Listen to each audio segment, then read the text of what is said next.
Gabriela Nguyen is a Harvard Graduate School of Education graduate and founder of Appstinence, a Gen Z led movement encouraging young people to quit social media altogether. Her work has gained national attention from thought leaders like Jonathan Haidt and Ariana Huffington and has been featured in the New York Times and Business Insider. Abstinence has grown to include members on every continent except Antarctica, from college students to software engineers, sparking a broader conversation about Gen Z's right to opt out of the attention economy. Gabriela, thanks so much for speaking with me. Thanks for inviting me on, Nico. I want to ask you about Abstinence, your org. So it launched as a student organization at Harvard Graduate School last academic year, from what I understand. So can you tell us about your work and how it's going? Yeah, of course. So I launched it as a graduate student. I've since graduated then, have expanded the team quite a bit and expanded the projects that we've been doing quite a bit as well now that we're out of the university setting.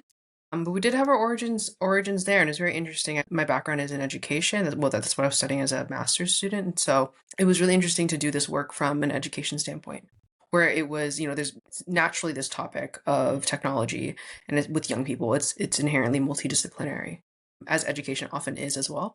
And so to be able to come in and with other people who are committed and believe in the power of education to allow people to live better lives was a really amazing opportunity to do it there as well, and also build this with other colleagues who were studying the same thing, but also Gen Z as well, who have had personal experiences with technology. And then we could put our brains together and figure out what exactly is this message that is being put out into the world.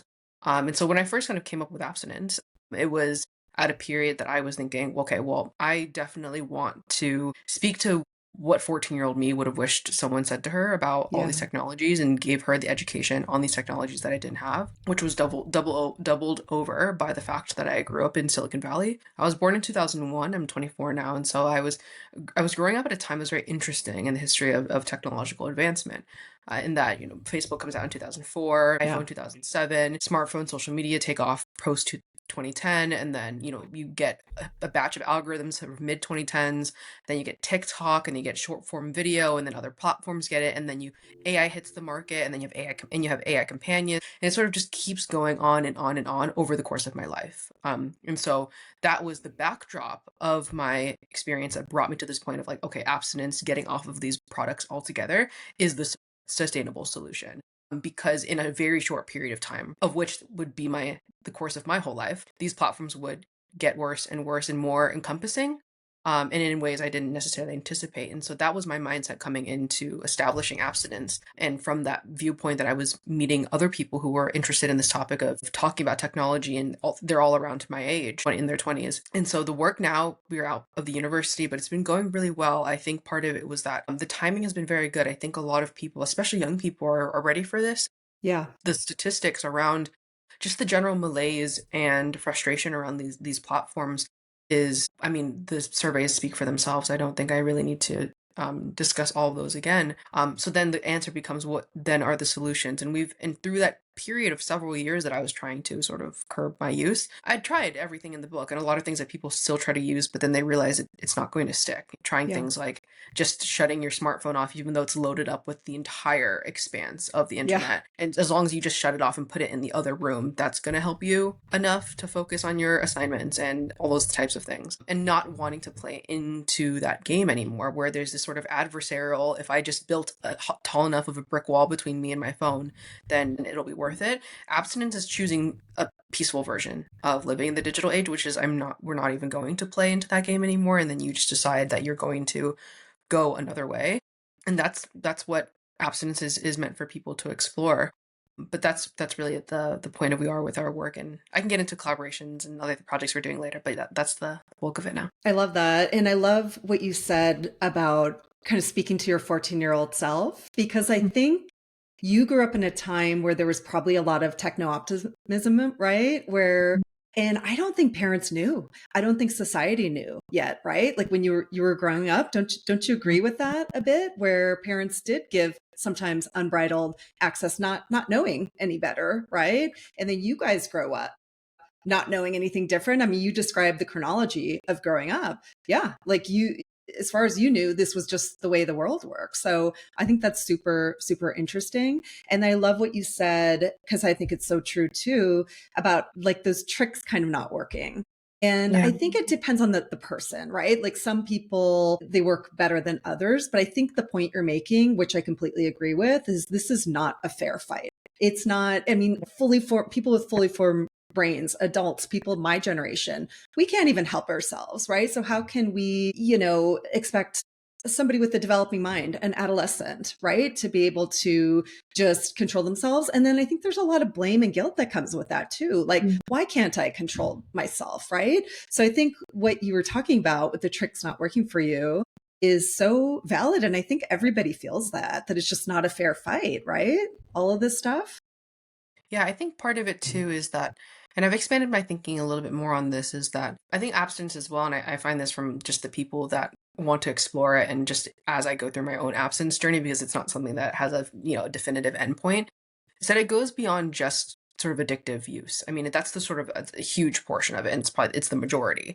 But Yeah. there's other things about other ways that we use technology that are not, one would not necessarily traditionally think of, like, okay, that's something, an addictive reason for getting offline. I think there's many more reasons to get offline than it's just addictive. So I'll give a concrete example. If I'm, say, go on TikTok, and now I've been off of TikTok for years, and I'm much more, have a stronger muscle with being mindful of my tech use than I used to. If I were to re-download TikTok and say somehow I was able to just limit my use to 5 minutes, and say I'm like, okay, well, I'm 5 minutes a day, clearly I'm not addicted. But in that 5 minutes, what we consider sort of moderate use is completely skewed off. I mean, in that 5 minutes, you can do very immoderate things. One of which could be, I could scroll on that, and within just a minute, minute and a half, go through the full expanse of human emotion that I could experience otherwise in a week or 2 weeks in just a minute and a half. Right. And Mm-hmm. there'd be emotions that I wouldn't even naturally come across in my day to day. Right. And so that's a form of the immodesty of being online. That is the reason why screen time only goes so far. Screen time is a general Yeah. signpost, right? 11 and a half hours, 12 hours online. That's too long. But you can get down to, say, 15, 20 minutes of TikTok, but there's still an immodesty in that 15 to 20 minutes that is outside of screen time. It's like you saw things that you didn't need to see, or you saw something that maybe didn't spark curiosity. It just sort of satiated your possible desire to explore that topic, and so you didn't go out and actually explore it. So I could, I don't Mm-hmm. know, watch a TikTok about a country that's far away, and then suddenly I think I know what it feels like to go there, and now it's killed any possible desire to go to this country, because I don't know, I just can look it up on the internet. But it only took 5 minutes, right? So Yeah. it's going beyond just this question of like addictiveness as a Mm-hmm. reason to be abstinent, as a reason to get off of these platforms. Yeah, no, that I think that's super interesting. And it's funny because we work with like a lot of parents and younger kids. And we also talk about this idea that the time doesn't even matter. It's more about the activity, Yeah. and it's more about maybe your kid's reaction or how you're feeling right during that time. And that sounds like you're sort of speaking to the same thing, where we almost don't even have to have a quote unquote problem with our technology for it to be affecting us, right? I mean, I think that's kind of what you're getting at. Yeah. It doesn't need to be. And this is part of the reason why, for me, it took so long to fully get off and realize, okay, something was wrong, was that at the a time in particular, and it still is, I think the metrics that people use to measure, is it bad enough to get off of, are quite reductive. I think that they are not truly inclusive of, for one, all the changes to the platforms that have ensued since, the 2010s. For Yeah. example, it used to be the case that each platform was, it was more delineated what you went onto each platform for. But Hmm. now, as all of the platforms have competed for a subset of persuasive design features that they know and have tested get us to stay on these platforms, the platforms have sort of all merged together, right? The difference Yeah. between Instagram and X is a lot less now than it used to be. It used to be like, that you went on Instagram was highly visual, and then X was, if you wanted to be witty or charming or something like that. But now it's kind of all mixed in all together. They have a slight lean, but other than that, they're largely the same. So it's those kinds of little things that you don't really notice impact you, and that are largely independent of the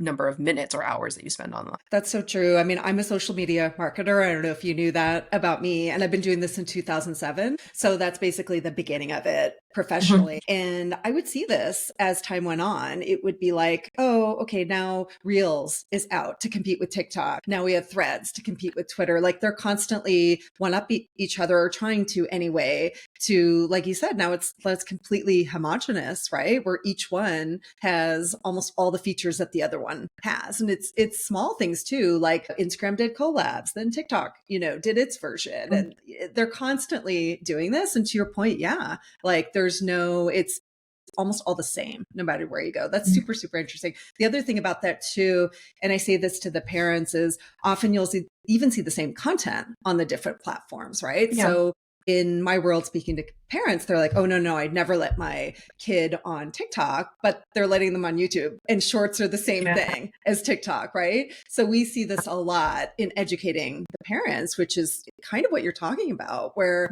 it is, in a sense, all the same. Social media is social media. Like no matter which platform or how you're trying to pick and choose, the effects and the algorithms and kind of the under the hood is very, very similar. So that's interesting that you spoke to that. Yeah. Yeah, I think Uh, I think a lot of the platforms are current attitudes that we have around certain platforms.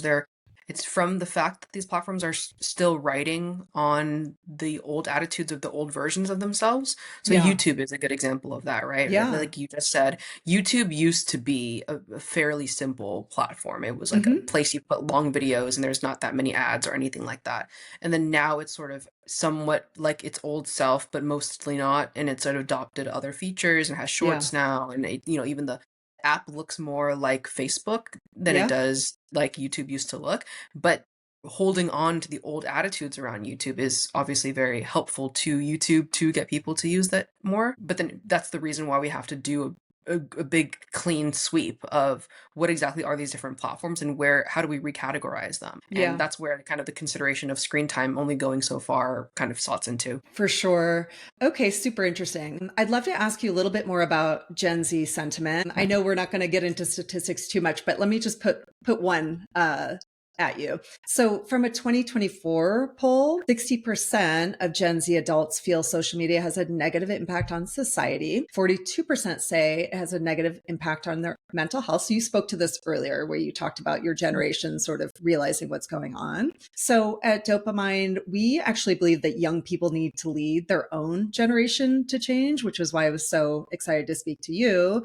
So, what can young people do to enact change either individually or collectively? Just kind of in general. Okay, yeah. So individually and collectively, those two things really need to go hand in hand. I think I don't want to overcorrect on either direction that this is like only individuals do it and then we don't have to hold companies accountable and then we don't have to tell, it's all collective that we should just wait for policymakers and nation states to make top-down decisions and then we can just wait as individuals until someone saves us. I don't think it's either one or the other. It's the combination of both of them and that compounding effects that will bring us across the finish line. The first is for individuals. I really encourage people to lean more into hardware solutions to this problem than software solutions in the sense that actually changing the actual technology you own. So for example, the classic case is changing the phone that you use. Mm-hmm. Rather than keeping your smartphone loaded up with everything, but just try to find the perfect sort of back and forth system of shutting your phone off at the right time to do work at a certain period or have the screen time blocker and then having this, it's that back and forth that sort of building the brick wall high enough that I find can be very demoralizing, I think, for a lot of people. It was for Yeah. myself as well, especially when the screen time apps have to keep up as a competitor with the platforms themselves. And so you end up getting caught in this race, which is the platforms get better and better. And so then the screen time app blockers have to get better and better. And then the system of your phone has to get better. And then it has to all work perfectly. And then you have to Yeah. calibrate it. It's one thing to not want to spend so much time online, but it's also one thing to also have to be worried all the time about your screen time going awry or like what did Instagram just recently released a new update, for example. Now it's like if I was still on Instagram, I'd be like, oh my gosh, like what did Instagram download now? Is there going to be some hidden feature in there that changes the way I behave that I don't even know about? It's not wanting to even play that game at all anymore. It's just the platforms are just there and then you go do something else. So hardware, I really encourage people to switch out their phones. There's a whole market of phones I didn't even know existed. In Yeah. part because I'm Gen Z, but also I live in Silicon Valley, so the products that actually get marketed or people hear about are not these products. Yeah. There's a whole market of phones that are not smartphones, and it's a wide sliding scale. You have ones that are sort of closer to a flip phone from from 1995. And then you could also have phones that go pretty, not, I would say right before a smartphone. I would say there's ones that are kind of in that they call transition phones, which is, it adds more friction, adds more intentionality and mindfulness, but it's still encourages, it still permits a certain amount of use that's more similar to a smartphone. Mm-hmm. So I always encourage people to adopt one of these phones, and I really encourage people to first get a transition phone. I think a lot of times people can become very discouraged from going straight from a full chalked up smartphone to then a flip phone and then deleting all their accounts. And then Mm-hmm. when that inevitably doesn't stick, it's really demoralizing and it makes it seem like the life offline is worse, but it's because Yeah. you went all in. And ironically, it's probably because they saw some TikTok where someone wearing a gray t-shirt was recording themselves being like an ascetic at the top of a mountain being like, I deleted social media, and then right, and it's like, it's not really, trust me, it's not like that. I live in the city, Yeah. I'm wearing blue, it's not it's not like that. So I really recommend people to switch out their phone. That's the first thing. The second thing is also, and this is slightly kind of where the I don't know, this is where people start to become more, I think, more aware of the mindfulness really kind of ups a little bit. But there's three environments I always talk about because Mm-hmm. a lot of the tricks of the trade in order to curb your screen time, they rely a lot on willpower. And across various studies, we've seen that willpower is a depleting resource Yeah. versus changing your environment is considerably more effective. We know that across different things in food, for example, right? The environment in which you're in, the food that other people around you eat has such an influence on the food that you'll eat. The same thing goes with technology. So there's essentially three environments I ask people to consider and make edits to them. The first is the physical environment, right? If Mm-hmm. you want to sleep well, don't have a smart TV in your bedroom. Change the phone you have, because by carrying a smartphone, you make every physical environment now smart, and that's not Yeah. necessary. So physical environment, leave your house more. I know this is like for young adults who are fresh out of college, working remote jobs. Leave your house and go to a library, go to a cafe. Just the physical presence, proximity of other people is better than being alone home by yourself on Teams because you're working. Yes, work, but do it somewhere else. And then the other thing I would say is the second one is your digital environment. Are the platforms and products that you're using, are they designed to be addictive? Or are they just sort of designed for you to keep in touch with people? And of course, Mm-hmm. that is also a sliding scale, but we do know, starting five, you have TikTok, you have Instagram, you have Facebook, you have Reddit. Consider the reasons that you're using those platforms and consider erasing those accounts. And it sounds like a grand thing to have to do. And I Mm-hmm. swear if you told me 10 years ago I would do that, I would have been totally indignant. I'd be like, what are you doing? And I would have looked away. I wouldn't have considered that at all. But if you told me that 10 years later you'd be sitting here telling other people to do this, I would have thought you were extra crazy. But so that's the other thing I would say is like consider the products and build a habit of engaging with people outside of these technologies. So for example, one thing easily think you can do is when you make a new friend or acquaintance, instead of asking for their Instagram or Facebook or Snapchat, Mm-hmm. ask for their phone number. Because Yeah. one thing is now you've binded them in a social courtesy that now you have one fewer reason to go on these platforms, and then they have one fewer reason to go on these platforms, right? And slowly through that courtesy that we extend to other people, taking all of our social capital off of these platforms and onto non-addictive technology and into the real world. So that's really where you can help yourself by helping other people and vice versa. And that's really where I find like the collective action. A lot of collective action has been done. I know Australia on December 10th, their executive order will go through, and I'll be out there Yeah. for that. So a lot of like, there's been a top down, but I think on the grassroots level, if we'll call it that, there's a lot to be done too now. So if I meet someone, I give them, through my presence and how I decide to interact with them, one fewer reason to go on these platforms, right? Because that's a lot of the reasons that people say they want to stay on Instagram or TikTok is that, okay, well, but my friends are on there. So what Yeah. you can do is help your friends get off of it, and by you doing that, they're also helping you get off of it too, because that's part of the inherent nature, right, of social media, is that it's supposed to be social, right? Like we have some kind of social capital built on there. So those changes altogether, that is a solid start, and that'll hold you over for a good while. The good news about this is that the same momentum that you have an 11-year-old who makes an Instagram, and then naturally when you make an Instagram, it plants the bug or the sort of seed for other platforms to crop up in your Sure. life suddenly. And then you have Snapchat, and then you have TikTok, and then you have et cetera, et cetera. The reverse is true, I find, with clients, with myself, with colleagues, just other people I sort of informally talk to, that there's a reverse momentum there as well, which is you delete one account and you're like, oh, this is nice. Then a second, and then you downgrade your phone. Then after that phone, and that phone you downgrade to gets simpler and simpler as well. Yeah. Before you know it, and it takes a different length for different people. Before you know it, you're now offline, but you're offline and not having to fight to be offline anymore. That's really the big asterisk difference, I think, with abstinence is our slogan is choose peace. Mm-hmm. I don't want to have a phone addiction, or I don't want to have to care about my screen time. I also don't want to be concerned with my phone screen time, but I know now by changing the hardware and not the software that I don't even have to think about that at all. I know Yeah. that one thing I can say, I will never be addicted to my phone ever again because of the phone. It's not Yeah. because I've reached some level of incredible willpower, but because the Right. phone itself carries values like we have with our smartphone. The smartphone is Sure. efficiency, productivity, and convenience. These phones push back on that because the point is not to eliminate efficiency, productivity, and convenience, right? Like the grocery store by my house, I would really hope that they are efficient and productive and convenient and the supply chain holds those values high so that when I go to the grocery store, my stuff is there. But that makes it, if you then use your smartphone and social media for everything, because they could become these sort of black holes, it then permits those values, those three values, to then bleed unbridled into all the other categories of your life. So you have to actively counteract that by then also replacing the technology that you use. I love all of that. Really quick, I want to kind of highlight a few things, but what do you have? Is that the light phone? I test various different phones because I just, just Okay. as part of my job, but this is a Mudita Compact. This Okay. one it's a, for meditation. It's Okay. targeted more towards meditation. Each of the different phones have a bit of a different slant, but that's part of, I guess, what's kind of fun about when you switch to this is that it forces you to figure out what your slant is because Yeah. then obviously the phone has to match it. So this one's a bit for meditation. It has just call text, and then I think it has chess on here, something I haven't used it. Okay. And then an alarm or something. It's very simple, but I think part of it is it's not too frictionful. So for example, I could not adjust and probably won't ever adjust to the T9 keyboard. I have never used that before in my life. So I'd have Hmm. to relearn. Whereas I think older people who have used that when they in their adolescence, they have to just remember how to use T9, but then they could remember it. I felt like I was having to learn it from the beginning and it was very hard for me personally. So I liked that this had a keyboard on here. Yeah. There's another phone called the minimal phone that I use as a GPS, literally just keep it in my car, and it has a keyboard at the bottom. There's all these kind of different iterations. The point being that there isn't one perfect Sure. phone that, non-smartphone. The idea is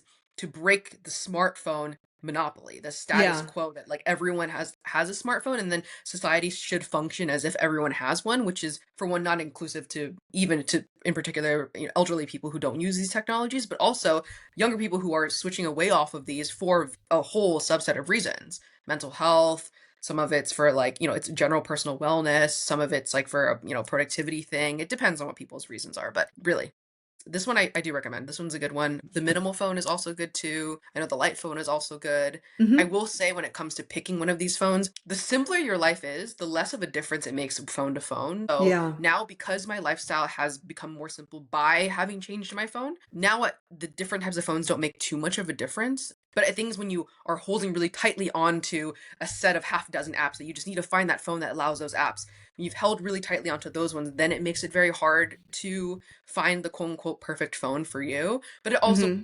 kind of removes a moment in which you can more deeply question what it is that you do need, right? Because Yeah. remember, the phone itself also, this point moving forward, then also shapes the way your life goes, right? So, for example, this phone not having a turn by turn GPS means that if I don't have my GPS, then, well, I'm just going to have to try to remember where the thing is. But Yeah. I don't have to do that as much as I thought I would need to because as I started to get offline, I realized that in order to maintain meaningful relationships in real life, like I did online, I have to have more frequent contact with them. So I start going to social events that are regular every week. And then I naturally, because I go there every week, I know where it is. And then I don't need GPS. So Yeah. there's like this hand in hand way that your life unravels in a good way when you get offline, where you don't actually need to even depend on them as much as you thought because your life itself also adjusts around it as well. Yeah. Oh my God, that's so true. It's so funny because, when I talk about these issues, and I mostly do it with parents because that's Mhm. most of my job at the org is the parent eds. They often, I wouldn't say push back, but they'll be like, well, if I were to swap my phone, because we do talk about this trend of, we call it segmented text. That's kind of what you're talking about, where I have my phone is just a phone. Maybe I have an ebook reader that's all that does, right? I have an Yeah. alarm clock that's all that does, right? But they'll go like, everything in society requires my phone, right? My boarding pass, third party authentication, right? And maybe it's like even at my school, they had us get this, we have to have this app to pick up our kids, right? So without getting into like the weeds, like how do you get around some of those things? Are you Yeah. printing things out, or like what's the practical answer for somebody that says, well, the world requires a smartphone? Yeah. So I would say it's two things. One is there are, for the vast majority of them, uh, pretty quick workarounds. So, for example, Yeah. two-factor authentication, when I was in school, you can have the code sent to your number instead of through the app. So after a certain point, I didn't use the app at all. I just would send Hmm. the code to my number. You could do a phone call as well. There's are different options for that. There's also like a one-time passcode kind of thing you can do. I think you can do like the fingerprint thing on the computer or something like that. Yeah. There's workarounds for that. The other thing in terms of the boarding pass, you can also print them out before. You can also Yeah. print it when you get there as well. A lot of these things, there's accessibility functions for a lot of these sort of services and platforms. So you can use those as well. That's what they're there for. There's pretty quick workarounds for those different things. The second thing is also, and this is the one that maybe can get a little bit sticky sometimes, but really honestly not really, is what kind of different choices are you making that are making it that you have to then rely on these platforms, right? Of course, Hmm. again, that's also a spectrum too. Like you have to pick your kids up from school.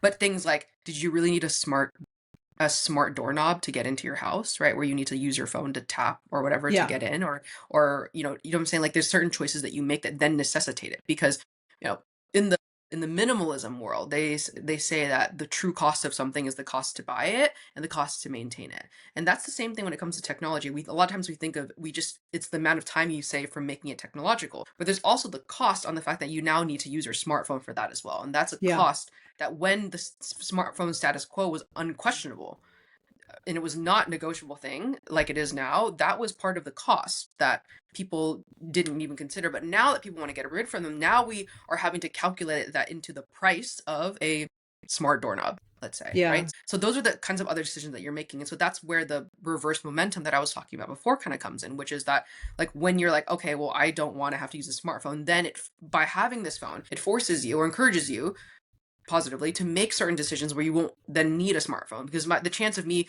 being like, oh, I'd love to have this smart doorknob that I can just download the app to my phone. If I have a smartphone, much easier to say yes to that. But if I'm like, no, I'd have to like get a whole other device, and then this is the guardrail, the constant guardrail to make it that I'm not unnecessarily making my life high tech. Because one could hardly argue that a smart doorknob is truly necessary. Yeah. So I think of course there's exceptions to that. So for example, my aunt monitors her mother's blood sugar Yeah. from halfway across the world, right? So that's the thing, is like a smartphone still has utility. It's just in which that is, I the way I see it is that I don't see rarely any instance where it would be as your primary 24/7 phone. Like Yeah. it could be a companion device, with Yeah. great exception, where, say for example, my aunt had to monitor her mother's blood sugar constantly, right? Like that could be outside of her current phone that she uses, but it's still with her. But that's all it does. It's just the one thing. But even that, it poses another question of other types of devices where we can completely change the ecosystem, where the smartphone then becomes just one version of other kind of smart devices we have. So someone could have a glucose monitor that just does that thing, but it doesn't have anything else on it, and it's a whole separate Hmm. device entirely. It's a sort of, we haven't, the segmented tech, as you know, like it's a relatively new concept, this idea of re-separating all your technology out. So I think from Yeah. an entrepreneurial standpoint, there's a huge moment for that, to be like, okay, like for people with specific desires, what kind of specific device might they need so they can stay away from their smartphone, right? Yeah. Like, or stay away from a smartphone in general, and they could just keep Yeah. their one phone. Well, and I know that your method is really about kind of stripping it all out, but I would say, having something like a light phone, right, is your primary phone, right? And then if you do keep your iPhone, maybe you have it connected to Wi-Fi at home only, right? Maybe there's no SIM card on it. And then it becomes more like a little computer, right? Is something to consider. And I did this for a while. I did switch to light phone for a while. And I did find that there were some instances where I needed to bring my smartphone, right? But there's Yeah. something about, and you touched on this, thinking ahead, planning ahead, that I think we've completely lost. And this is good for us, right? To be mindful and thoughtful about, what am I going to do when I need the house? What am I going to need? Where am I going to go? Right. And I think it's absolutely okay to do that, right? To sometimes maybe you need to take it with you. Like I would take it with me when I traveled, right? Because for Mhm. me, it was easier to have the boarding pass and the this and the that all in one place. But when I left the house to do something where I knew I didn't need it, I would just take the light phone. And even that was a huge difference for me personally. So yeah, I was just going to suggest, maybe having it as a secondary device, but being able to kind of put it away, right? Because you don't need it for the essential tasks of talk and text. So I don't know if you agree with that or what do you think about that, but that is The way one way. I think the point is to always be moving in the direction of trying to strip it down as much as you possibly can. Yeah. And the necessary intermediary step is that transition phase that I always tell people to stay a lot longer in. And one version of that transition phase is having a phone like this, but then you hotspot to your smartphone, let's say, Right. right? And staying in Sure. that period for a really long time. And then from Yeah. only that point, because this is a pretty recent change that I switched from having my, my quote unquote dumb phone, and then I had it as a pair with my smartphone as a second Yeah. device. When I actually switched the smartphone out all entirely, and I used a slightly smarter version of a dumb phone as my sort of secondary device, but even that was, it's all about kind of moving through those stages. But yeah, that Yeah. is one of the transition stages that I think is really helpful to allow your life to sort of naturally readjust to not having Yeah. that as the primary device, and then you can move down from there. But honestly, I think a lot of times in that transition phase, you honestly realize, and it happened to me, how little I even used it as a secondary Yeah. device. So I ended up Yeah. just being like, okay, well, I guess when I would travel in a new place entirely and I knew I had places to be, I would bring it. But even that, I would, a lot of times, even then, I would just look up stuff on my laptop, on Yeah. the maps on my laptop, and then just be like, okay, it's like, okay, I just take the subway down this way, and then I just like walk around or something. And then once in a great while, I would get lost. I'd just ask somebody for directions, I Yeah. guess. Yeah. But even that, it's like I think a lot of the stakes that we hold feel so much higher than they actually are.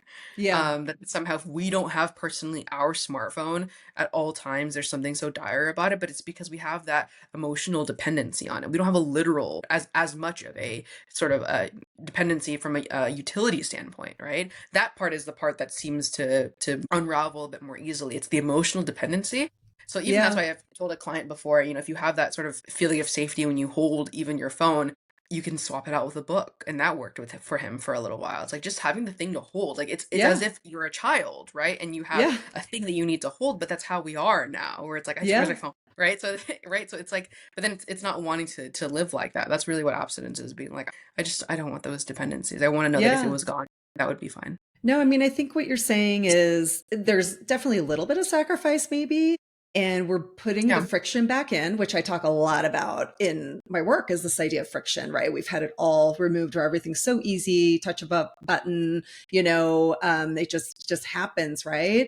But I think it's okay. And I think it's healthy for us to think ahead, have things be a tiny bit harder, maybe. But I would also add to that you get used to it. Like I grew up with none of it, right? And it wasn't that long ago in my life where we didn't have any of it, but it's really hard to remember what that was like, right? Because of what you Yeah. described in the very beginning, like how much and how quickly this stuff happened. So, but I would just say, just to piggyback on what you said, like, I would just say, don't be afraid of the friction. It's something that I think is good for us as humans to have a little bit of that. So, yeah. I think the friction, I think part of the thing with the discussion on friction, sometimes it can get lost in not actually reminding the people who are learning about the purpose of friction that it is to an end. Like the inconvenience that you're feeling is not because inconvenience in and of itself is valuable, because there are skills that you develop through being Yeah. inconvenienced. Like Right. because otherwise you kind of end up just feeling like you're just kind of sacrificing just pleasure and joy and like Yeah. satisfaction. But it's like, no, it's like to an end of something, which is like you're building a certain set of skills, and that, as you know, important, particularly important for kids who are For learning sure. about this. So that like this displeasure of not having my phone for a weekend is just because my parents are punishing me, right? Yeah. Being reminded of what is the actual end goal here, and that's Yeah. part of the reason in this sort of 5D process that we ask people to go through in order to achieve abstinence is Hmm. asking those questions to yourself. It's like, what is the end goal here? If you don't actually know what the end goal is, then it's very easy to just to flounder quickly. Yeah. Yeah. That's so interesting. Okay, I want to kind of circle back a little bit to where we started. So I'm actually Gen X. So I just kind of alluded to that just now. So I'm actually old enough to have grown up without basically any technology. I think I got my first email account in college, right? But I'm definitely young enough to have adapted to it very quickly. So Gen Z, which is your generation, so that's 1997 to 2012. As we said Mhm. earlier, you guys were the first generation to grow up with high-speed internet, smartphones as teens, right? So that means like identity, selfhood, relationships, those developed differently because they all developed online, right? So I'd love to ask you personally, like what age were you when you first got a smartphone and social media? And then have you thought about what your childhood would have been without it? Like how would it have been different? Yeah, so I got my first personal device. It was an iPod Touch when I was 9, first social media account around when I was 10, and then first smartphone when I was 12. And Okay. then spent the next well over, I guess, over 10 years after that point when I got my first personal device, what they call chronically online. Like I was Yeah. spending a lot of time online. But the thing was that it took me so long was externally, you wouldn't have thought it was a problem. Would always do really well in school. I had friends, I had a good Yeah. relationship with my family, I came from a good home. There was like nothing. But under the surface, the cost that I had to pay in order to do those things, how long it took me to complete an assignment, things that it's like, okay, well, it took you a little long to complete an assignment, but every assignment took twice as long, right? You can imagine how much extra time out of my day it took to do work and how much Yeah. more laborious school felt, and already in an education system that is already not engineered towards the enjoyment of learning, right? So it's like Yeah. certain things that it just decreases, sort of waters down your existence to the point that you're just like, you kind of don't really notice. And that's the thing about growing up with these technologies, is that you just think that's living. You don't have any point of Yeah. reference. And it's the lack of, and I call it the imagination gap, which is basically the difference between Gen Z and older generations with technology, which is that older generations just have to remember what they once knew, but Gen Hmm. Z has to relearn what it is. And, you know, depending on where you fall in the Gen Z like spectrum, because, you know, the Sure. youngest are around 13, the oldest are just short of 30. You could have had periods where you like remember just like blips of stuff, right? But it wasn't enough to actually have an extended period of time in which you sort of were building parts of your life around it, right? Like I spent puberty on Instagram, and I had Snapchat since I was really young. And I remember making a Facebook account on a Chromebook that I was like sitting on in my, you know, in my living room. Yeah. And that was just a thing. And all my friends' parents were working for these companies. It seemed like there was like the layer of my personal experience, but also living in Silicon Valley. There's like this buzz about these companies where it was, you know, your friend says like, oh, my mom got a job at Facebook, Netflix, right? Or and then it's like you're kind of learning what Netflix is at the time. And it's just sort of like there's like a community element to it where it's like, well, it can't possibly be that these platforms are bad if my friend is happy that her parents got to work there. You know what I mean? Yeah. It's like just it's like you don't really understand those things when you're like 13, 14 years old until you're older and realize that two things can be true. You can both be happy for so and so who's got a job that they enjoyed, while also Yeah. understanding that the product that that company is putting out is something you wouldn't want to give to your kid. Right? Like those Yeah. two things can both be true, but it is like it can be like kind of slightly awkward, I suppose, and but confusing at the very least for a teenager like I was. Yeah. So what do you think it would have been like had you grown up without it? Can you even imagine it? Is that what you're saying? Like it's probably even hard to imagine? I think I can imagine it now because I've now become abstinent. So now I know and run a routine where I can have an idea of it. But at the same time, the developmental years will never be the same. So I Yeah. can imagine it in the sense of if I were to write a story of how my week would go, Yeah. if you were to ask me this several years ago, I would really struggle. But now, because I've now achieved it and now I have a point of reference, but because I've had to reclaim that point of reference or discover that point of reference, now I can describe it better. But even that, because you spend developmental years, that's how you see the world. So part of Yeah. my absence journey on the emotional side is unlearning and then relearning a lot of the ways that I learned about how the world was by growing up on these platforms.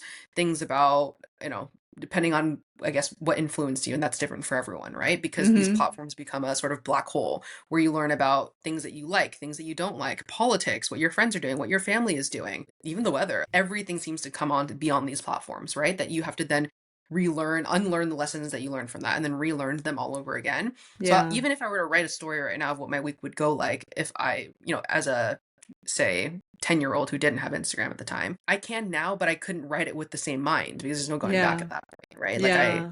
I don't know. And so I think that's part of what does scare me slightly because and there's just not enough research on it at now just because of the limitations of time.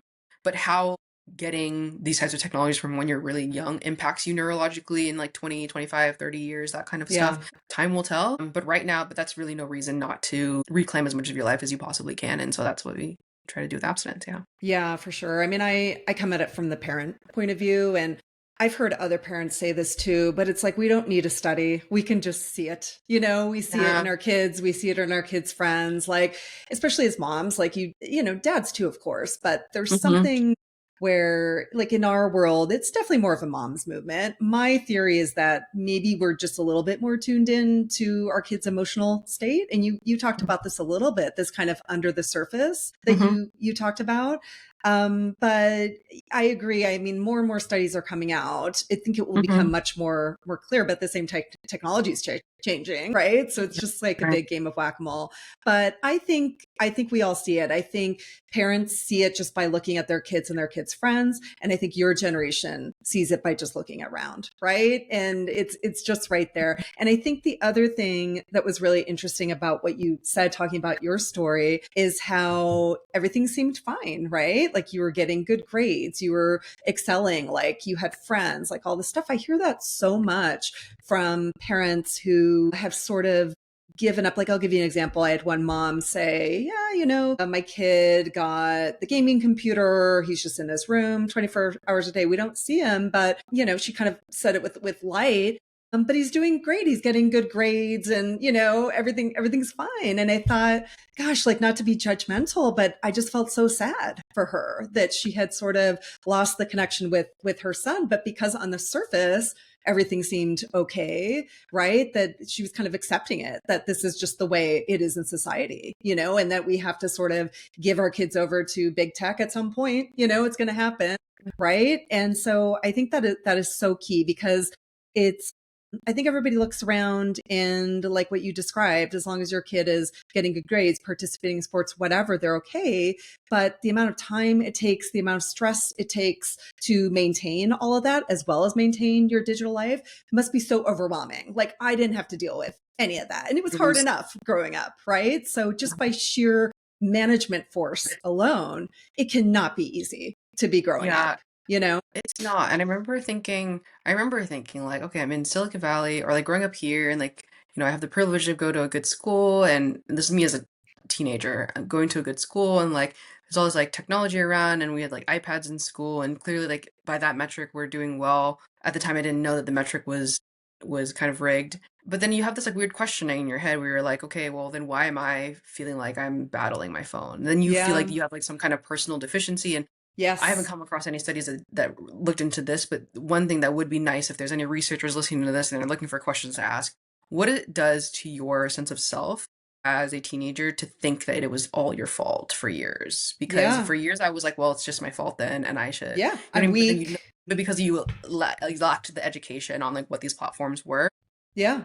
and so, and that's the other thing too, is like that's part of the relearning, the unlearning part is like, well, I spent several years thinking that something that I thought that was harmful to me was my fault. And so even Yes. outside of just the actual harms themselves, it was also what it did to sort of development of confidence. And you're a teenager, and that's like the thing that period of time is for, right? Is like Yeah. developing that identity and sense of self, and like, and you're just like, okay, well, this is my fault, and then everyone else is getting the same grades as me, let's say, but they're not having to try as hard because that kind of stuff, like the kind of inner voice or inner dialogue that you're having, inner monologue. Yeah. No, that's That's huge. definitely something. And looking back, I'm We, like, well, that struggle was not everyone else went through that. Because I remember thinking like everyone else goes through this, and then it yeah. wasn't true. No, So it's not fair. And we say this all the time. It is not your fault. So it's not your fault as a kid or a teenager not being able to, stop, right? It's not your fault as a parent having to manage this, right? There should be sensible legislation, right, from the top down that kind of doesn't make it fall on parents. And it's not your fault as a school as well for the same reason, right? Like, you mentioned Australia. I mean, there are other countries, some states that are taking action, but in the United States, we are definitely one of the last who has not, of our caliber anyway, that hasn't kind of put forth meaningful changes like on the big scale, right? So it does still fall on the individual in a lot of ways, and on the family and on the school. But I would just keep repeating, and I think we both agree, like, it is not your fault. It's the system that is, you use the word rigged, like, yeah, completely rigged against you. Like, it's just not a fair fight, one person against thousands of engineers and with companies with trillions of dollars, right? It's never going to be a fair fight. So I completely agree with that sentiment. Can I ask you, so maybe to project forward a little bit, right? I hear a lot about, especially people that are Gen Z activists saying, like, I wish my mom would have said no. I wish my mom would have put limits, right? I wish my mom would have waited. And again, I give everybody so much grace because I think parents that raised kids that are your age really didn't know, right? And this is according to, I think, the Harris poll. So 47% of Gen Z people your age wish TikTok wasn't invented. I'm sure you've heard that one.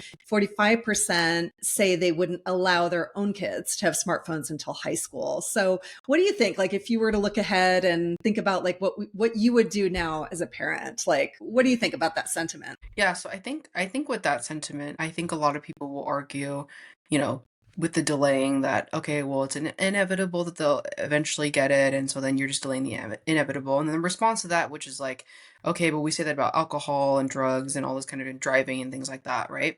But the way I want to see it, and I wanted to take it even further, and this kind of falls under the abstinence approach, is that that is fixed under the idea that sentiment is fixed on the idea that any of this is inevitable, Yeah. that these technologies, but reality is these technologies are so nascent. We had, so long of human civilization before this, and things were fine. So Yeah. we didn't, so it's having to go back, and this goes back to the imagination gap I'm talking about. Is like, Yeah. this is part of like, okay, like we have to go back to a time before we were born. So it's like, that's very hard. I mean, Yeah. just to do that in general, there's always a precedent towards now, and just in general, like that is hard to do. So the sentiment I would give is like, not even to say that is inevitable. And so as a parent, what I would do is not like, okay, then you can get it when you're 18, because what that sets them up to do is then still believe that it is necessary once they turn 18. Mm-hmm. But what I want to tell people is that it's not necessary once you turn 18. In Yeah. fact, you would actually look back and think the fact that once you turn 18 and you don't get it, that you're like, oh, wait, like, because I didn't have it before, it's now easier to then not have it. And it's just an Mm-hmm. overall net benefit. It's that inevitability that I think has produced this sort of low to moderate grade resignation that we've all had to the current technology status quo. Mm-hmm. But that is something that is disheartening for especially older generations to say, just in general, like, well, like kids these days will just be on the devices, or like, genie's out of the bottle. Yeah. Is that you're also saying that to people who are at a time in their life when, in many domains outside of even technology, you should be in a period in your life where you think the most sweeping changes in the universe are possible. Like, it is not that idealism that people say, like, youth is wasted on the young. Like, isn't part of that is the idealism. And to say, like, no, you just have to accept this, is so disheartening to hear Yeah. as Yeah. someone in my 20s. And when I first started hearing that when I was, I guess, 2021, and then have you like, oh, that's just it. But it's the thing that had been bothering me for several years, and people are like, that's just it. And their generation so much older than me, it sort of feels like, well, so you kind of have this bias towards them being so much older, so maybe they know better. So maybe they know that this is inevitable, and then you just have to then kind of resign to that. And I've since Yeah. learned that that's not the case. Like, I don't have to resign to that, but I don't want the idealism and zeal of young people that one just naturally has at this age to be kind of battered down at all by like accepting the status quo as it is. Like, I want, for example, I had a client who I think about often, who is, I guess, when we started working when he was 18 and is 19 now, and just had that zeal and optimism that everyone hopes that their 18, 19-year-old son has about how he can change himself in the world. And that Mm-hmm. is the one that I would not want anyone to ever tell him, oh, genie's out of the bottle. That's the last thing I'd ever want him to Yeah. know. Anyone like, do not believe it's out of the bottle, or if it's out of the bottle, that you can put it back in and keep it in there. Yes. You know what I Yeah. mean? Like, I think there's also an element outside of just, it's not about being realistic. I know there's this quote, they say that young people are wrong about how easy it'll be, and then older people are wrong that it's impossible. And I Yeah. think that's exactly where we are, is that young people, I think we know how hard it's going to be because we grew up on these products and like have gotten off of them ourselves. So I think we're closer to knowing how hard it'll be. But I really want to say, I think with older generations, that they're wrong, that it's impossible, that we have to accept this as it is. And it's actually part of the impact of technology that we accept this as it is. That is Yeah. part of the goals of these technologies, is that we do not question their authority in our lives. Yeah. No, I mean, it's so true. I think a lot about what it is about me, where I'm able to push back on the status quo because it is a very widespread status quo. I mean, my son is in seventh grade. I think he's the last one that doesn't have a smartphone. Mhm. We are considered quote unquote different or alternative values or whatever. So I think a lot about what it is about me that I'm able to Mhm. say, like, I don't care, about what everybody else is doing, right? And not okay with the status quo of what's going on out there, right? But I think it does take a little bit of, and I think it goes back to what you talked about earlier, right? Where it's hard. You can do things individually, but it's much easier if you do things collectively. So I loved like your example of like, hey, like within your generation, ask for the phone number and don't ask for the TikTok. Like that is, or the Instagram, whatever. Like that is a form of like a little mini rebellion where you can do something like that and somebody else can look at it and go, that's interesting, right? And so I help my parents with this too, where like one of the biggest things is they're worried about like let's say they don't do iPads or whatever, and they're worried about, well, what do I do when I know the other family has a much more loose tech rules, right? And I always say like, just make it about you, right? And make it about an open dialogue that just isn't judgmental. And I'll say, like, tell them, hey, we're coming over for the play date. Thanks so much for hosting. We don't do iPads on play dates. Is that okay with you? Right. And I've never had an instance. So I've done this a lot myself. And then I've advised other parents to do it. I've never had an instance where a parent gets offended. And often they'll be like, wow, that's a really good idea. Thank you. And so it reminded me of what you were talking about with, that little act of rebellion of just saying, no, I'm going to do it. I'm going to do it this way. I'm going to ask for your phone number. Like little things like that, I think can spark little fires, can spark little thought bubbles in other people's brains. Right? And I think that's how we start to change the status quo maybe. But yeah, like I never will accept the status quo. I just won't, because I know that I trust young people. I know they're smart if you empower them with the information, right? And I know they don't want big tech to own them, right? I know they want to be in charge of their technology and the other way around.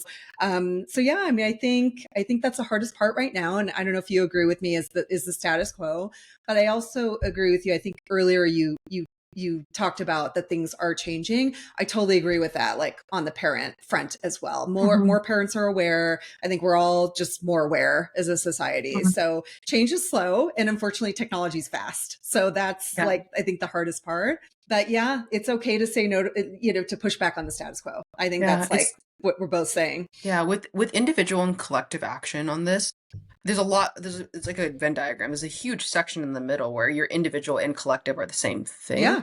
Really, right? Because if my individual action is I don't want to be on Instagram, so I just get people's phone numbers, that's also part of the collective action, right? Of course. And that's kind of the reverse, similar to the reverse momentum I was talking about, is that it's really using the sort of what made technology easy to spread kind of against itself in a way, where it's like, if I'm now using it, now people have to use their phone number more in order to just engage with me.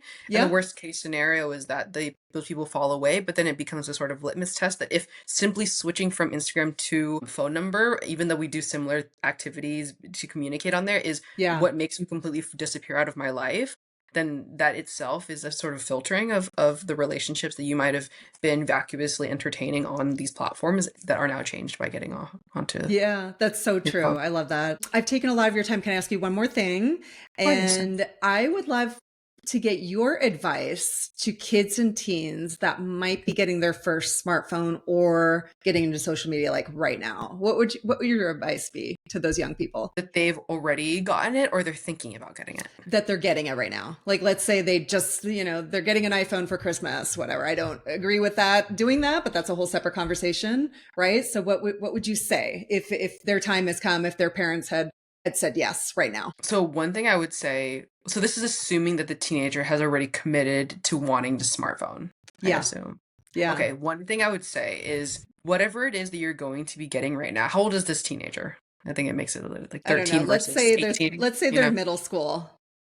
Okay, middle school. Okay, Yeah. So one thing I'm going to say is, well, two things if I can. One is if you get this smartphone and social media, the cost of getting that, you won't notice it for a while until you're too deep in. I would say the equivalent, and they won't get this because they're in middle school, but it's the equivalent of paying the minimum on your credit card for like 10 years. Yeah. And you don't know it at the time. It feels great to just pay the minimum. And man, I can just get this stuff. And then the interest that you're paying, because that's what the abstinence sort of process is I'm now paying the debt of spending my adolescence online. I'm having to unlearn things and then relearn things and then figure out, like, there's a reorganizing to my day that every generation before did not have to go through in their early 20s, which is like this fundamental like rehabilitation of the way what it means just to be, right? Like Yeah. that debt you're going to pay. So, and you're not going to notice it. And there's no way, even if I tell you now, that you're going to force yourself to notice it earlier, No. because you have to spend your life on it to then notice it. So that's why I recommend to not to give the smartphone back and ask. And it's not that don't get any phone at all. You can get a phone, just don't get a smartphone where you can download all Yeah. these apps and get all these accounts. So that's the thing, is like you won't notice it for a while, but that's the danger, is that we need to stop telling young people that the only dangers are like predators and Yeah. like, and like just wasting time. Like a lot of the quote unquote dangers of them are like hidden, and they're really hard to notice, and they happen in just little drops. Before you know it, there's like 10 years in your entire adolescence. And it's very hard to not to do that, because that's part of the reason why I feel like parents have such a big role here, is because they're Yes. supposed to step in for the fact that a middle schooler is not in a position to be making a conscious decision when faced with products like this, that their social capital when they're 11 or 12 is not as important as their ability to make organized decisions and executive function when they're 22. They're not supposed to be making that kind of calculation, because it's just not possible. If I was 11 or 12, I'd just be like, I don't care. I just want to go online and then be a hot girl on the internet. Like, who are you to tell me Sure. not to do that? Right. So Yeah. this is really, I would speak to a middle schooler directly, but I would really speak to their parent to make that decision on Yes. their behalf, because they're the ones who would buy the device for them and then are able to make those decisions when this is why I asked how old the teenager was, to make Yeah. the decision at that age. But I can tell that, like, the middle schooler, you can ask for a different device. I mean, if your parents are Yeah. going to buy you a phone, then you can just ask for another device. You can have one that has text and call, so you can call and text your friends to meet up and go Yeah. do things. If you want to, go out to the real world unsupervised, go to the grocery store, do Yeah. independent things, you can do that. Just call your friends and they'll go with you, and you can go and do it. Just not a smartphone. That Yeah. was something that you'll, I hate to say it, when you're older, but not even that Yep. much older. Not I when you're know. older, when you're 30. When you're older, when you're like 18, 19, you'll be like, okay. Yes. Because, I have a friend, a colleague who runs Appstinence with me, and she grew up without any social media, no smartphone for her until she was 16. And it Yeah. wasn't even that long that she had reached the, like, what you'll realize when you're older. She was just like in her teens still when she realized, oh, actually, I actually don't want to get social media, even though her parents gave her a point where she could get it. At that point, she was already like, no, I don't want to, because she'd already realized, and it's not even she was like so well into adulthood that she was like, Yeah. actually, I changed the way that my other friends interact with with each other, and like the way they behave, and I just Yeah. don't like that, so I'm going to stay off of it, right? So it's not even, I'll Yeah. tell the middle schoolers, it's not even that long, like, before you realize the Yes. benefits of not doing it. But it's really, really, just go outside and play. It's way more fun. It is so much more fun. Don't Yeah. spend it online. Yeah, I love all that. And I agree. This is anecdotal, but from what I see, and this is both from parents and just like the people that reach out to us, junior, senior year in high school, kids start to really realize what's going on. They start to see Mhm. the effects in their friends. They start to see the effects in themselves. And I don't know what it is. I don't know if it's just a certain level of maturity or ironically, like what they've been able to learn, having so much access to information. I'm not sure, but that is about the age where they start to really get it. And I say to parents a couple things, and this is something I've been thinking about and talking about a lot, which is like, this is our job, is to put in those limits for our kids who do not have fully formed brains and cannot realize the consequences, like what you're talking about with the credit card metaphor, which I love. Of course, you say that to a seventh grader or sixth grader, and their eyes going to roll. They don't understand that until you get older. So, if us as parents, if we can just delay, as long as makes sense for us, the kids will ultimately, and I don't know how many, but most of them will realize, right? And it'll become even easier, like your friend that you described that waited till later, right? By the time she was of age, she didn't even want it, right? So Yeah. absolutely, it is the parents, which is why we do a lot of work with parents. And I'll just say one more thing, and I've heard this so many times.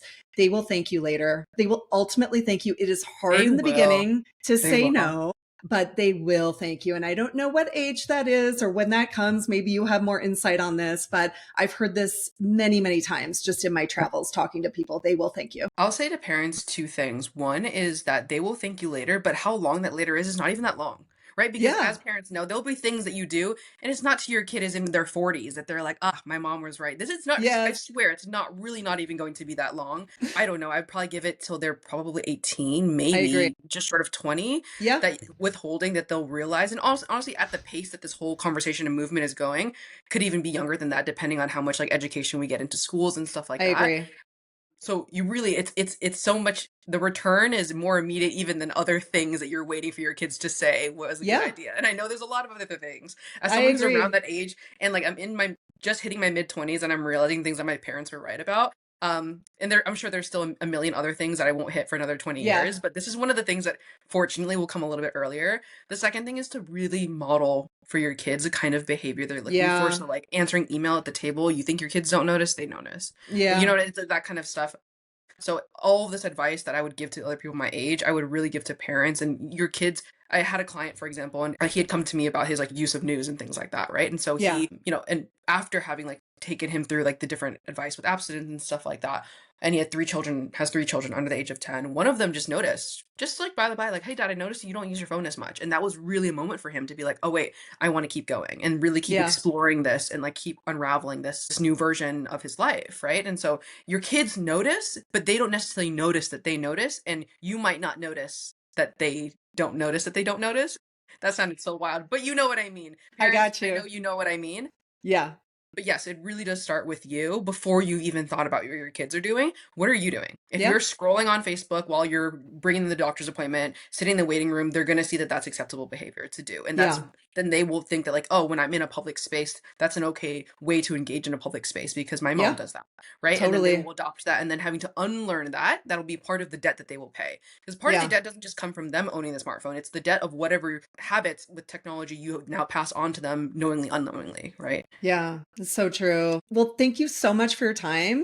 I just love what you're doing. You speak to this issue with such clarity, and I love your metaphors and I love your stories. And there's just so much heart to your work. And yeah, I'm just so inspired by you and what you're doing to make change in your own generation. Like, I think that's so important, right? Like people, especially young people, they don't need to hear this stuff from me. They need to hear it from people like you. So thanks again for your work. I really, really appreciate your time. Thank you so much, Nico, for the work you're doing and the work you're doing with parents. You know, most of the people the vast majority of the people I work with are not parents. And so we Yeah. don't know, we have our own personal inspirations for this, but to know that parents do it for the love of their children, we can only understand that in theory or kind of be on the receiving end as having parents, but doing it the other way, it's something that most of us will get to at some point. But right now, it is an inspiration for us that what you guys do, like really out of the love of your children, is an inspiration every day for all of us. I guarantee that. For all the parents listening, like that will be an inspiration for other parents in your groups, but also the other young people who are noticing these kinds of things to know that